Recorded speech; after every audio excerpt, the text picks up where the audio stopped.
Bismillahirrahmanirrahim. Assalamualaikum warahmatullahi wabarakatuh.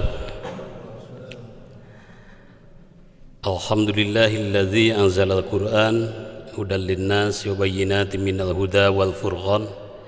Asyhadu an la ilaha illallah wahdahu la syarikalah wa asyhadu anna Muhammadan abduhu wa rasuluhu alladzi la nabiyya ba'dah. Allahumma shalli ala sayyidina Muhammad kama la nihayati li kamalika wa adadi kamali. Qala Allah ta'ala fil Qur'anil Karim, a'udzu billahi minasy syaithanir rajim. Bismillahirrahmanirrahim. Inna nahnu nazzalna dzikra wa inna lahu lahafizun. Shadaqallahul aliyyul azim. Jamaah salat Isya, salat tarawih yang dimuliakan oleh Allah Subhanahu wa taala. Alhamdulillah, malam hari ini kita masih diberikan kesehatan dan kesempatan oleh Allah Subhanahu wa taala sehingga kita masih tetap berada di bulan suci Ramadan, dan kita telah menyelesaikan 20 hari ibadah pokok di bulan suci Ramadan, yaitu ibadah puasa bagi yang mengawalinya di hari Ahad, 21 hari bagi yang mengawalinya di hari Sabtu. Jadi bagi yang mengawali puasanya Ramadan ini di hari Ahad, malam ini adalah malam Lailatul Qadar. Ya, kita dianjurkan untuk i'tikaf, ya, tilawatil Quran dan ibadah-ibadah yang lainnya. Jamaah salat tarawih yang dirahmati Allah, ada satu ayat Al-Quran di mana dalam ayat itu Allah menyertakan orang-orang yang ikut berperan dalam memelihara Al-Quran. Ayat itu tadi dibacakan pada muqaddimah. A'udzubillahi minasyaitonir rajim. Bismillahirrahmanirrahim. Inna nahnu nazzalna dzikra wa inna lahu lahafizun. Sungguhnya kami yang menurunkan Al-Quran. Salah satu nama Al-Quran itu adalah Az-Zikr, ya, dalam ayat itu disebutnya tidak inna nahnu nazzalna Al-Quran, tapi inna nahnu nazzalna Dzikra wa inna lahu lahafizun, dan kami yang akan memelihara atau menjaganya. Pada ayat ini Allah menampilkan dirinya. Allah itu esa, Allah itu satu, tapi menggunakan kalimat kami. Inna nahnu. Sebagian ahli tafsir mengatakan, bahkan kebanyakan, bahwa ini mengandung arti bahwa untuk menjaga dan memelihara Al-Quran tidak Allah semata, tetapi ada orang-orang, hamba-hamba Allah yang dibersamakan dengannya. Siapa yang dibersamakan oleh Allah untuk berserta dengannya, dengan Allah, untuk menjaga, memelihara Al-Quran itu. Nah, itu di ujung ayat itu ada kalimat lahafizun, sehingga muncul istilah hafiz Al-Quran, orang-orang yang menghafal Al-Quran, ya. Padahal kata dasarnya, terjemahan dasarnya adalah bukan menghafal tetapi menjaga atau memelihara. Nah, kesininya diterjemahkan menjadi menghafal, karena yang dikerjakannya adalah menghafalkan teks-teks Al-Quran, huruf-huruf Al-Quran, kalimat-kalimat Al-Quran, ayat-ayat Al-Quran yang ketika sudah di luar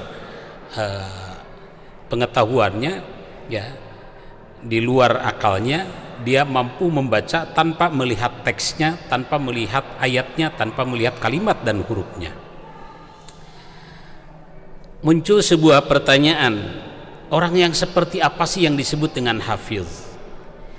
Akhir-akhir ini kita bangga, banyak terutama generasi muda yang gandrung terhadap kegiatan atau program untuk menghafalkan Al-Quran. Ya, dan ini bukan di pesantren-pesantren yang tok mengurus ilmu Al-Quran, mempelajari ilmu-ilmu Al-Quran, tetapi ini muncul di kalangan-kalangan umum, di perguruan-perguruan tinggi umum, di sekolah-sekolah umum.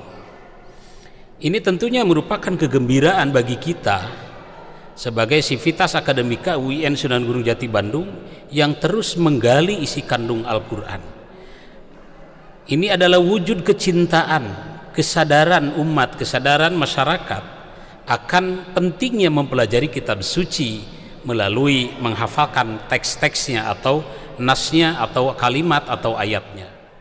Ya, itu adalah kebanggaan, kebahagiaan bagi kita. Betapa banyaknya generasi-generasi yang mulai sadar gandrung ingin mempelajari Al-Quran melalui menghafalnya. Tapi ada salah satu kekhawatiran, yaitu di mana teman-teman langsung fokus ingin menghafalkan Al-Quran tanpa melalui satu bagian yang terpenting yang harus dipelajari terlebih dahulu. Apa itu? Kualitas bacaan. Kualitas bacaan ini penting. Saya berbicara seperti ini karena saya banyak menemukan orang yang sudah hafal 30 juz, mengatakan dirinya saya hafid, ini sertifikatnya. Begitu dites, bacaan Al-Qurannya masih rusak. Apakah yang seperti itu yang disebut dengan hafid? Hafid artinya memelihara dan menjaga. Tentunya yang dimaksud dengan memelihara dan menjaga Al-Quran itu adalah bukan hanya mampu membaca Al-Quran tanpa melihat tulisannya yang ada di dalam mushaf, tapi yang harus pertama dijaga dan diraksa adalah kualitas bacaannya. Kualitas bacaan dari setiap teks, dari setiap kalimat yang ada di dalam Al-Quran. Oleh karena itu, keagungan dan kehebatan Al-Quran itu tidak seperti kitab-kitab lain. Al-Quran itu ada etika dan ada tata cara membacanya, sehingga dirumuskan yang disebut dengan ilmu tajwid. Artinya belum dikatakan seseorang itu menjadi seorang hafidh kalau bacanya masih belepotan. Belum dikatakan seorang hafidh kalau dalam bacaannya masih tidak memperhatikan kaidah-kaidah bacaan, baik dari ahkamul huruf, sifatul huruf, makharijul huruf. Nah, ini mohon maaf, kritik saya di satu sisi bangga, di satu sisi saya agak kekhawatiran, karena banyak orang yang langsung terjun ingin menghafal Al-Quran tanpa memperhatikan kualitas bacaannya. Padahal bagian yang pertama yang harus disentuh dan dipelajari adalah bagaimana cara membaca Al-Quran dengan baik. Ya, nah sehingga muncullah ilmu tajwid. Nah sekarang ada yang disebut dengan tahsin, sekalipun saya kurang begitu sependapat tahsin itu, karena tahsin itu dari kata ahsana yusinu, misalkan kesananya ada hasanatan, ada asana, itu adalah bukan untuk memperbaiki bacaan karena bacaan itu keterampilan, tapi ahsin di sana itu adalah lebih cenderung kepada perbaikan amal, program dan kegiatan. Nah sementara bacaan itu adalah keterampilan yang ada dari sini, di mana diatur makharijul hurufnya dari mulai halak, adnal halki, aksol halki, wastul halki. Kesininya ada syafatain, kesininya ada lisan, ada hafatil lisan, ada tarful lisan, ada aksol lisan, ada jauh, kesininya ada khoisu. Ya, itu tajwid. Sehingga dari tajwid itu memunculkan ilmu tajwid dan memunculkan sebuah martabat bacaan yang disebut dengan mujawwad. Yang kedua, tartil, warattilil qur'ana tartila, memperbaiki membaca Al-Quran dengan tartil. Apa itu tartil? Imam Ali mengatakan tajwidul huruf wa ma'rifatul wukuf. Yang disebut tartil itu adalah memperbagus huruf. Itu di sana bukan tahsinul huruf bahasanya, tapi tajwidul huruf wa ma'rifatul wukuf, dan mengetahui tempat berhenti. Itu kata Imam Ali, tajwidul huruf wa ma'rifatul wukuf. Nah dari kata tartil muncul martabat yang disebut dengan murattal. Nah kalau disebut tahsin, apa ada martabat ngaji muhassab? Belum ditemukan hari ini, belum ditemukan. Jadi kalau tartil muncul martabat murattal, jelas warattilil qur'ana tartila. Kalau tajwid jelas ada kaidahnya, ilmunya tersusun yang disebut dengan ilmu tajwid, memunculkan sebuah martabat bacaan yang disebut dengan mujawwad. Tapi artinya bukan artinya tahsin harus dihapuskan, enggak, itu hanya pembahasan saja. Tapi bagi mahasiswa UIN yang mempelajari Al-Quran tiap hari, ya harus berbasis ilmu. Tajwid saja, tajwidul Quran wa tartilul Quran. Dari tartil memunculkan murattal, dari tajwid memunculkan mujawwad, jelas ada martabatnya. Ya, ada ilmu tajwidnya. Nah, kekhawatiran kita itu adalah satu sisi kita bangga dengan memunculan generasi-generasi yang gemar untuk menghafalkan Al-Quran, tapi kita harus bantu. Selain gemar menghafalkan Al-Quran, didik juga bacaannya. Bukan perkara enteng membaca itu. Dan ayat yang pertama adalah suruh membaca. Ya, beda dalam Al-Quran. Allah itu menyuruh kepada kita, menyuruh membaca itu dengan dua kalimat. Ada utslu, ada iqra. Qara'a yaqra'u Qur'anan. Qira'atan. Nah, itu qira'at itu bacaan. Apa itu qiraat? Qiraat itu merangkaikan huruf dengan huruf yang lainnya menjadi sebuah kalimat, merangkaikan kalimat dengan yang satu dengan kalimat yang lainnya menjadi sebuah ayat. Maka untuk merangkaikan huruf ada hukum-hukumnya. Huruf itu ada ketentuannya. Ada satu huruf disifati oleh beberapa sifat, ada satu sifat menyifati beberapa huruf. Bukan perkara enteng. Nah, sekarang itu banyak kan orang menganggap enteng. Tepila lah ngaji Quran asal gitu-gitu penting mengamalkan teu maca teu bener. Nah, ini parah. Ya. Dan yang kedua, banyak orang yang menganggap bahwa qiraat itu adalah lagu. Ini salah. Qiraat itu bukan lagu. Pak, saya mau belajar qiraat. Qiraat seperti apa? Ya, kayak Bayati, Hijaz. Itu bukan qiraat. Itu adalah aksesoris dari bacaan Al-Qur'an. Judulnya seni baca Al-Qur'an, bukan qiraat. Kalau qiraat itu menyusun huruf demi huruf menjadi sebuah kalimat. Dulu ada yang namanya ejah-ejahan. Alif lam re tas jabar are hajabaroh ha ya mim jabar ma nun jabar nun jerni ar-rahmani alif lam re tas jabar re jabaroh ha ya jar bin beri ar-rahimi. Itu dulu merangkainya seperti itu. Lalu diperbaiki bagaimana mengucapkan huruf ha, bagaimana mengucapkan huruf shad, bagaimana mengucapkan huruf dhad, bagaimana mengucapkan huruf to. Itu ada etika, dan itu tidak ada dalam kitab-kitab lain, hanya ada di dalam Al-Quran. Apakah itu munculnya setelah adanya ilmu tajwid? Enggak. Allah menitipkan Al-Quran kepada Jibril untuk disampaikan kepada Nabi Muhammad sudah dengan tajwidnya.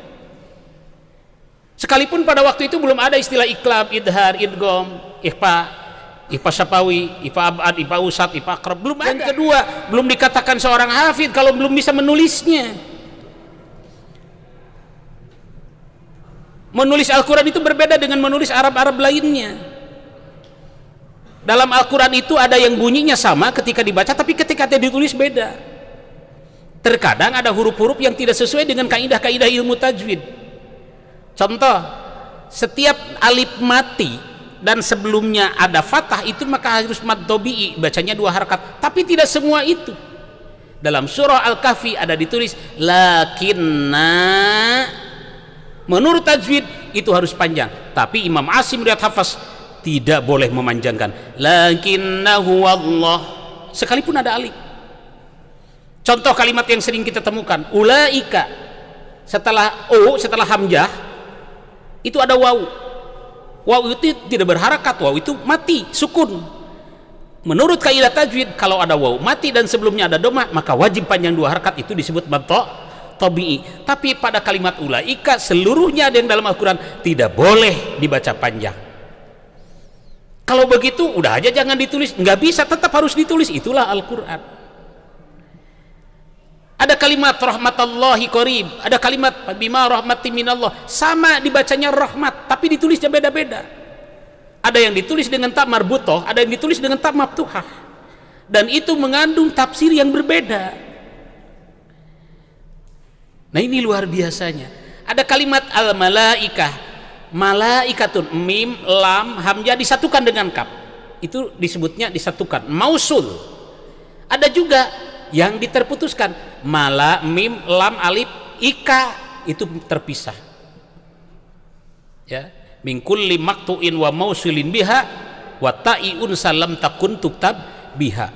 Nah ini jadi belajar membaca Al-Quran itu termasuk belajar menulisnya. Ini Al-Quran. Jadi belum dikatakan seorang hafid kalau hanya bisa membaca Al-Quran tanpa melihat tulisannya, tapi bacaannya rusak, menulisnya pun juga tidak bisa. Belum dikatakan seorang hafid kalau belum bisa menerjemahkannya. Kalau membaca terjemah gampang. Belum dikatakan seorang hafid kalau belum bisa menafsirkannya. Maka di kita ada jurusan ilmu Al-Quran, ilmu tafsir, IAT. Itu fokus ya, mempelajari itu. Belum dikatakan seorang hafid kalau belum bisa mengamalkannya. Pesan-pesan, nilai-nilai yang terkandung dalam Al-Quran belum dijadikan sebagai sebuah refleksi dalam setiap kehidupannya, belum dikatakan hafid. Belum dikatakan seorang hafid kalau belum bisa mendakwahkannya. Jadi tahapan untuk menjadi hafid itu bukan enteng. Membacanya harus sudah bagus, nulisnya juga sudah bisa tanpa melihat teksnya. Tahu kalau ada kalimat amma, ada ain, nun, mim. Tahu juga ada kalimat amma, nunnya dimahdhuf, nunnya dibuang, disamarkan langsung kepada mim. Itu teknik penulisannya. Belum dari aspek estetikanya. Estetika sudah terkait dengan seni. Dari tulisan itu muncul khufi, sulusi, parisi, rik'ah, diwani, diwani jali dan lain sebagainya. Luar biasa Al-Quran itu. Ya, belum dikatakan seorang hafid juga kalau belum bisa menafsirkannya, menerjemah. Yang lebih parah, belum juga dikatakan seorang hafid kalau belum bisa mengamalkannya. Jadi Allah menyebut wa inna lahu lahafidun, kami yang akan menjaganya. Ada orang-orang yang dibesertakan dengan kami, dengan Allah itu, kata Allah. Itu bukan orang-orang yang sembarangan. Orang yang betul-betul Al-Quran macanya bagus, hafal di luar kepala, menulisnya pun juga bisa, menerjemahkan, menafsirkan bisa, mengamalkan setiap geraknya, detak dan detik jantungnya, langkahnya, kedipan matanya tidak pernah terlepas dari Al-Quran. Dan yang lebih dari itu, mampu mendakwahkan Al-Quran. Apakah ada tipenya seperti itu? Contohnya seperti itu? Ya Rasulullah Sallallahu Alaihi Wasallam yang menerima Al-Quran itu. Ketika istri Rasulullah ditanya bagaimana akhlak Rasulullah, istri Rasulullah menjawab kana khuluquhul Quran. Yang itulah yang disebut dengan lahafidun. Orang yang seperti itulah yang dibersamakan dengan Allah akan mampu menjaga Al-Quranul Karim. Nah ini jadi luar biasa. Malam ini disebut malam mulia, Lailatul Qadar, itu karena pada malam Lailatul Qadar diturunkannya Al-Quran. Seorang malaikat karena dititipi Al-Quran untuk disampaikan kepada Rasul, maka malaikat Jibril disebut malaikat paling mulia. Ya, seorang hamba Rasulullah, seorang manusia Muhammad bin Abdullah diberi wahyu berupa Al-Quran, maka Muhammad menjadi mulia. 1 bulan karena di dalamnya diturunkan Al-Quran, maka bulan itu menjadi mulia. Oleh karena itu, kalau kita ingin mulia, cepat-cepatlah merapat dengan Al-Quranul Karim. Al-Quran bukan hanya menjadi sebuah bacaan, tapi Al-Quran harus menjadi spirit, Al-Quran harus menjadi nyawa, Al-Quran menjadi ruh. Al-Quran itu harus, orang Sunda mengatakan, ngancik dina diri nyangsang dina dada. Al-Quran harus menjiwa di dalam setiap dada kita, dalam setiap jiwa kita, dalam setiap hati kita. Itulah yang dicontohkan Rasulullah, kana khuluquhul Quran. Dan itulah yang disebut dengan talil Quran. Ada 2 dalam hadis Nabi. Nabi itu menyebutnya 1 qori, 2 talil. Qori itu isim fa'il dari kata qoro'a. Tali itu isim fa'il dari kata tala yatslu tilawatan. Satu sisi dalam ayat lain Allah menyuruh kepada kita untuk membaca dengan kata ikra, orang pembacanya disebut qori. Satu sisi dalam ayat lain Allah menyuruh kepada kita dengan suruhan untuk membaca dengan kalimat utslu. Apa itu utslu? Bacalah. Ya, isim fa'ilnya disebut tali. Dalam hadis Nabi yang populis itu, yang sering dibacakan setiap Ramadan, itu Nabi menyebutnya dengan 2 istilah. Dalam hadis yang pertama Nabi mengatakan rubba qari'ul Quran, banyak sekali para pembaca Al-Quran, wal Quran yal'anu, tetapi Al-Quran malah melaknatnya. Itu menyebutnya qori. Jadi ketika Nabi menyebut qori, ujungnya ada cibiran.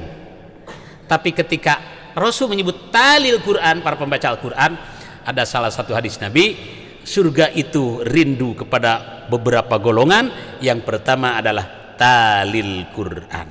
Jadi kesimpulan dari ceramah singkat ini, kalau kita ingin mulia seperti mulianya Jibril ketika dititipi Al-Quran, ingin mulia seperti mulianya malam karena pada malam itu diturunkannya Al-Quran, ingin mulia seperti Ramadan karena Ramadan itu diturunkannya Al-Quran, dan mulia seperti seorang hamba Allah karena dititipi Al-Quran, diberikan wahyu berupa Al-Quran, merapatlah dengan Al-Quran. Dan yang kedua, kesimpulannya adalah kita bukan hanya qiraah, tapi tingkatkan kualitas diri kita menjadi tilawah. Bukan hanya menjadi seorang qari, tapi menjadi seorang talil Quran. Mudah-mudahan kita semuanya termasuk orang yang mencintai Al-Quran, terus mempelajari Al-Quran dan mengajarkan Al-Quran. Karena dua inilah yang disertifikasi oleh Rasulullah, khairukum man ta'allamal Quran wa 'allamah. Orang yang terbaik di antara kamu adalah orang yang belajar membaca Al-Quran dan mengajarkannya. Tidak cukup belajar saja tanpa mengajarkan. Ingin mendapatkan orang terbaik tapi hanya belajar saja, tidak bisa. Orang ingin mendapatkan predikat yang terbaik tapi hanya mengajarkan, tidak mau belajar, tidak bisa. Belajar dan mengajar itu harus satu napas, baru itu disebut khairukum, orang yang terbaik di antara kamu, kata Rasulullah sallallahu alaihi wasallam. Mudah-mudahan puasa ini, Ramadan ini, syahrul qiraah, syahrul tilawah, menjadikan diri kita menjadi seorang qari, menjadi seorang talil Quran, menjadi seorang pengamal dan pendakwah Al-Quran. Hasbunallah wa ni'mal wakil, ni'mal maula wa ni'man nasir. Wassalamualaikum warahmatullahi wabarakatuh.